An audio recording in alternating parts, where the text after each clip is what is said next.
riesgos de lo que ha sido este sistema de cuentas individuales y también los problemas indiscutiblemente que tienen los sistemas de reparto o los diferentes sistemas para poder aportar elementos y corregir. De lo contrario, estoy de acuerdo, no van a ser viables ni los sistemas de reparto como están en universidades, en entidades, etcétera, como están algunos ya en el momento de la crisis que tienen, no serán viables, pero tampoco será viable y tampoco será, se podrá resolver los problemas que queremos resolver con el sistema de cuentas individuales que se creó. Y entonces, si seguimos dándole más largas al asunto y no le entramos, o sea, si el objetivo de la OCDE, como dice Antolín, era provocar el debate, pues que bueno, y independientemente de que compartamos o no las propuestas que se hacen, abrir el debate. Si era para eso, pues que bueno, bienvenido, para abrir la discusión. Independientemente que, insisto, no compartamos lo que se plantea por parte de la OCDE.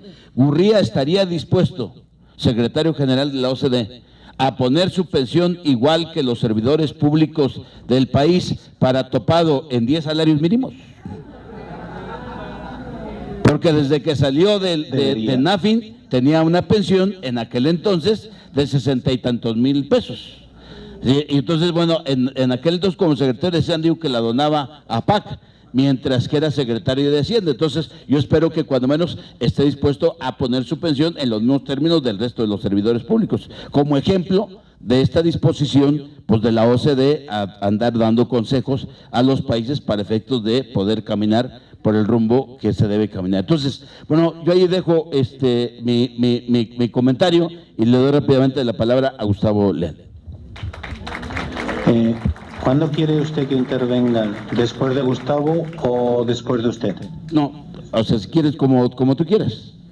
Si quieres, escucha a Gustavo y enseguida. Ahora, si me permite ahora, preferiría... No hay nada, adelante. Tengo que decir que estoy básicamente de acuerdo con el 90% de todo lo que usted ha dicho. De hecho, uno de los puntos que ha dicho al principio es esencial y no solamente ocurrió en México, sino en todos los países de la OCDE donde se vendieron las pensiones privadas. Tiene usted toda la razón del mundo, se vendieron como la panacea que iba a solucionar todos los problemas. Y obviamente las pensiones de capitalización tienen sus ventajas y sus desventajas, y de contribuir cierto nivel solamente se puede obtener cierto nivel de contribuciones. La pensión es el producto de la aportación. La aportación puede venir de las contribuciones o puede venir de los impuestos generales del Estado, como hemos dicho. Pero usted tiene toda la razón.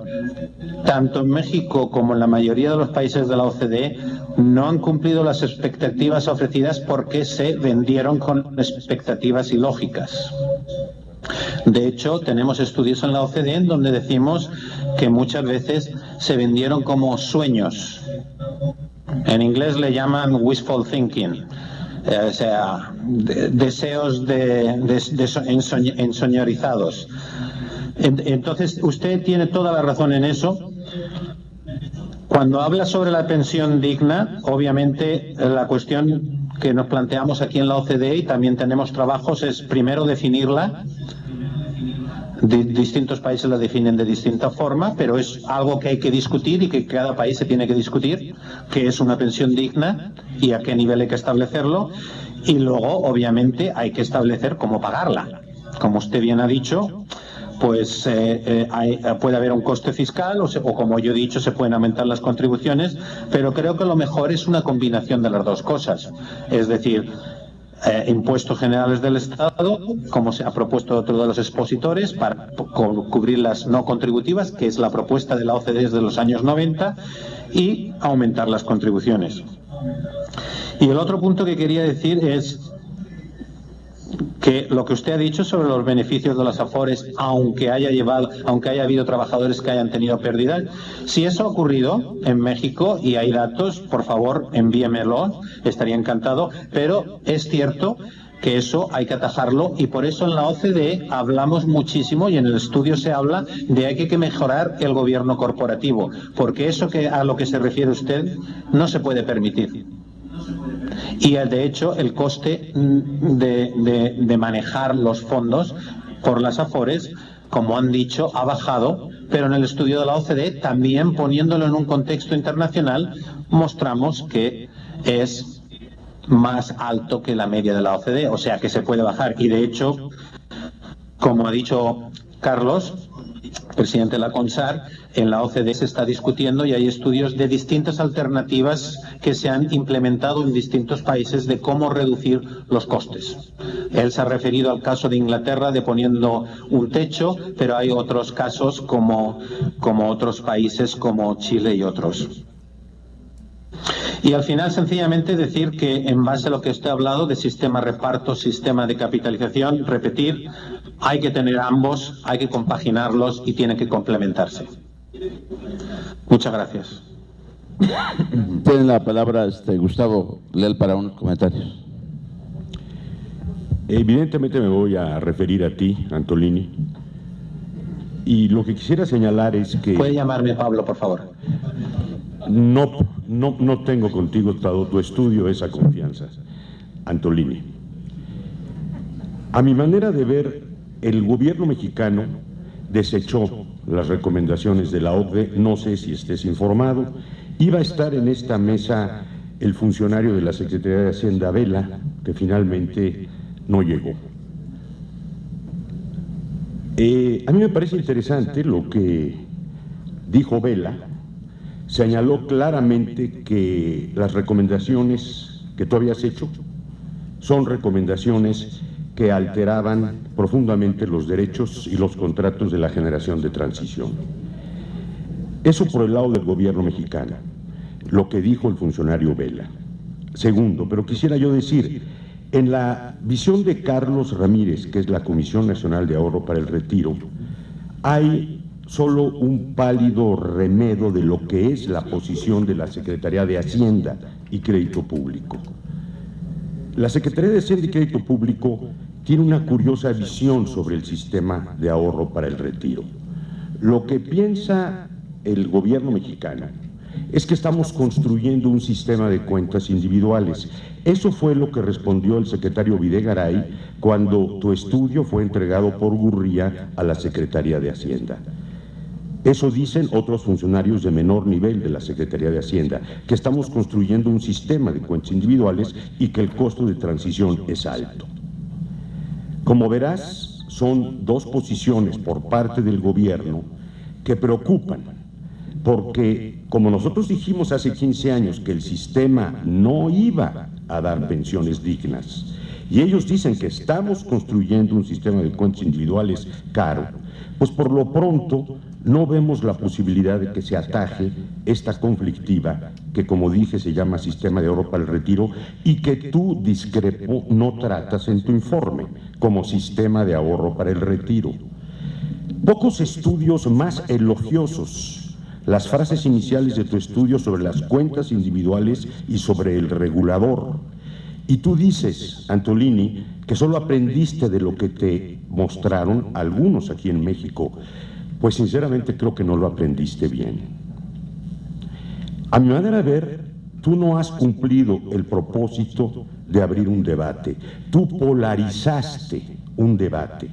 En México tenemos un problema, como lo tiene también tu país, como lo tienen muchos otros países, y lo que nosotros necesitamos es intentar solucionar ese problema, y tú no nos ayudaste. Tú pudiste haber pensado el problema estructuralmente y lo pensaste sesgadamente. Quiero yo decir, con todos los que hablaste, con qué sindicatos hablaste, con qué autoridades hablaste, te faltó hablar, por supuesto conmigo no, te faltó hablar básicamente con el sector de los principales afectados, con tu propuesta de prorrata. Esto de que sea el estudio más repudiado no debería celebrarlo. porque no es un buen resultado. Ojalá la OSD hubiera aportado buena información para que destrabáramos el archipiélago de determinantes que pesan hoy sobre el sistema de pensiones. Así que yo creo que invocar ahora modelos mixtos, como haces en tu intervención, o incluso decir que las pensiones tenemos que pagarlas, pero por supuesto, nuestra preocupación es otra. ¿Cómo ordenamos estos factores ahora tan complejos para que haya un futuro pensionario en la siguiente generación y para no afectar tanto a los que ya aportaron? Tú eso no lo pensaste. Tú disfrazas tu argumento como un argumento neutral, técnico, pero en el fondo tú ejecutaste la instrucción que muy probablemente, o crees tú, te dieron de la Secretaría de Hacienda y de la CONSAR, insisto, que fueron los que te contrataron, que era volver a recargar con un argumento fiscal el esfuerzo de los trabajadores. Para nosotros el reto pensionario es un reto democrático, que tiene que ver con la cohesión del país, no es un asunto fiscal. Tú propones una solución fiscal, una suavización fiscal. Tu documento tardó 4 meses en ser traducido al castellano. Y insisto, en ese sentido nuestra expectativa hubiera sido resolver el desafío, no recargar el costo. Todos estamos preocupados evidentemente por la situación fiscal, pero todos queremos encontrar soluciones. Y en ese sentido yo te invitaría, ¿por qué no regresas a México no pagado por la OSD? Regresa por tu propio pie y trata de entender qué es el sistema de ahorro para el retiro mexicano, que nos ha costado 18 años.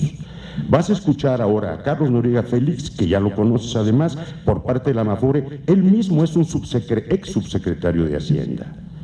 Está capturado el tema pensionario por visiones que no tienen que ver con un alcance para beneficio de la mayoría.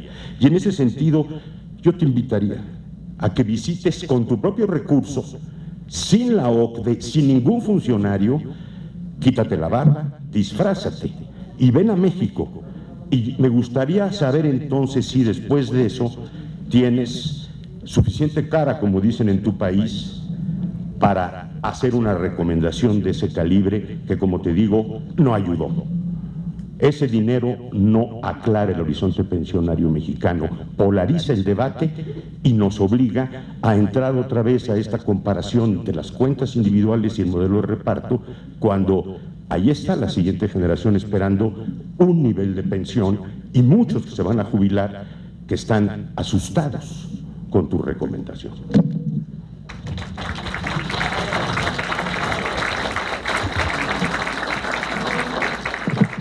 No sé si quieres hacer algún comentario, Antolín. Si se me permite, por supuesto. Sí. Sí que era consciente de que el gobierno mexicano rechazó la prorrata. O sea, obviamente se informó a la OCDE. Quería volver a un punto que ha preguntado anteriormente el senador sobre el secretario general de la OCDE. Obviamente, como he dicho en la presentación y decimos en el estudio, se deberían de aplicar las mismas reglas pensionables a todos los mexicanos sin distinción ninguna. Nosotros, la OCDE, hacemos estudios de los países, de los sistemas de pensiones de los países, cuando nos lo pide los representantes de los países en la OCDE. Por gracia o desgracia, los representantes de los países en la OCDE son o los ministerios de Hacienda y Economía o los reguladores de los distintos sectores, en este caso los reguladores del sistema de pensiones. Entonces es cierto que fue la Secretaría de Hacienda y la CONSAR quien nos pidió hacer un estudio. Yo simplemente quería destacar que yo, Pablo Antolín, no hago recomendaciones. Yo, Pablo Antolín, no he hecho el estudio. El estudio es de la OCDE y las recomendaciones son de la OCDE. Yo soy un representante de la OCDE. Si no aprendí bien de lo que me enseñaron y me indicaron, ruego me disculpe. Nunca he pretendido polarizar el debate, sino poner sobre las mesas distintos puntos de vista. Obviamente, todo ser humano siempre tiene un sesgo relativo, lo cual estoy de acuerdo con usted, pero nos respetamos y nos tratamos educadamente. Yo nunca he celebrado que el estudio sea repudiado, sino que he intentado ser sarcástico sin insultar sobre sus comentarios. Estoy completamente de acuerdo contigo que un sistema de pensión de que un sistema de pensión no es solamente una cuestión fiscal, sino que tiene un contexto social y de cohesión. Tiene usted toda la relación, pero como en todo, hay que mirar al contexto global. Hay cohesión social, hay una cuestión de igualdad, de redistribución, de lucha contra la pobreza, pero también hay que tener en cuenta el contexto fiscal y de financiación. Y nunca hay que olvidarse del contexto global. Como usted bien me dice, yo solamente me centro en el global, usted solamente se centra en el otro. Sentémonos y conjuntémoslo para tener un contexto global. Esa es mi solución. Sí que he estado en México sin haber estado pagado por nadie, sino por mi propio bolsillo, y como dicen en mi tierra, no sé si tengo cara o jeta, como decimos, pero bueno, algún día me cortaré la barba. Y siento, para finalizar, decir que nosotros en el estudio intentamos tener en cuenta aspectos sociales, y si usted no lo ha entendido, eso quiere decir que hemos sido incapaces de expresarlo de una forma clara para que usted lo entienda. Gracias. Gracias, Antolín. Gracias por la presentación, el esfuerzo, y gracias por el nivel del intercambio de opiniones. Creo que eso habla bien de este espacio y para qué sirven pues estas mesas y estos foros. Entonces enseguida tiene la palabra Carlos Noriega Curtis, presidente ejecutivo de la Asociación Mexicana de Administradoras de Fondos para el Retiro, como Afore. Es maestro y doctor en Economía con especialidad en Macroeconomía por la Universidad de Rochester, Nueva York, en Estados Unidos. Su carrera profesional se inició en el sector público, habiendo ocupado diversos cargos, entre los que destacan subsecretario del ramo, coordinador general de asesores del secretario y director general de Planeación y Hacienda en la Secretaría de Hacienda y Crédito Público. En el Banco de México fue director de Investigación Económica, y en el Instituto del Fondo Nacional para la Vivienda, Infonavit, fue director general adjunto. Asimismo, fue asistente técnico del Comité Ejecutivo del Fondo Monetario Internacional. Se ha desempeñado como consultor independiente en proyectos en materia de seguridad social, finanzas públicas, gestión gubernamental y sector financiero y macrofinanzas. Tiene la palabra Carlos Noriega Curtis.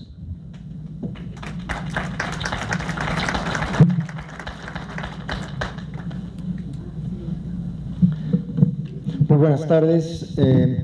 Quiero comenzar por agradecer la invitación del Senado de la República, en particular el senador Mayans, quien lleva una trayectoria como presidente de esta comisión de compromiso, de responsabilidad y de convocar a este diálogo continuo, permanente. Así es de que muchísimas gracias, señor senador, y muchísimas gracias a todo el auditorio, sobre todo por su paciencia. Ya a estas alturas del día es un poco cansado. Voy a tratar de abreviar parte de mi presentación. La he titulado Hacia un envejecimiento poblacional sustentable. Esta mañana me he enterado de la expresión que ha usado el profesor Carlos Ramírez del tsunami gris. Yo quisiera comparar el tema del envejecimiento más con el cambio climático. Es decir, El tsunami ocurre de vez en cuando, ¿no? Afortunadamente es poco frecuente, aunque es terrible su impacto. El cambio climático es un cambio irreversible, según parece, con consecuencias para todo el mundo y permanentes. El envejecimiento de la población en México y en el mundo es también un proceso irreversible, y es un proceso irreversible que nos plantea necesariamente revisar nuestras instituciones sociales, económicas, fiscales, desde luego, sobre todo vernos nosotros mismos en un escenario de un país envejecido. ¿Se pueden pasar? No podemos ignorar este proceso. Es nuestra responsabilidad histórica proveer para que jóvenes y viejos, hoy y en el futuro, encuentren en el desarrollo del país oportunidades para su propio bienestar y cobertura de sus requerimientos básicos. Una política en materia de pensiones con visión estratégica es condición necesaria para asegurar un futuro cierto y sostenible, ¿no? No podemos tratar de voltear la mirada. Yo me siento hermanado con la mayoría de los que están aquí, ya somos de la tercera edad, ¿no?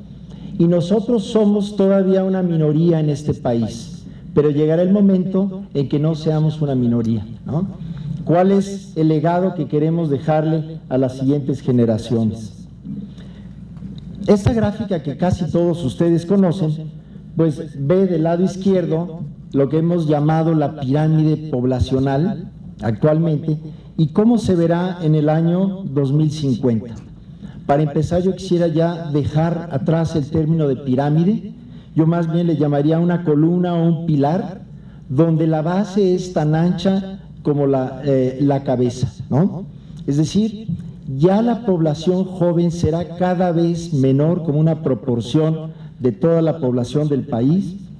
Son los estratos de más de 60 años los que crecen más aceleradamente, e inclusive vemos cómo los estratos más jóvenes tienen una tasa de crecimiento en su participación negativa. Es decir, cada vez habrá menos jóvenes y más viejos en este país. Si vemos en la siguiente gráfica, vemos que por cada trabajador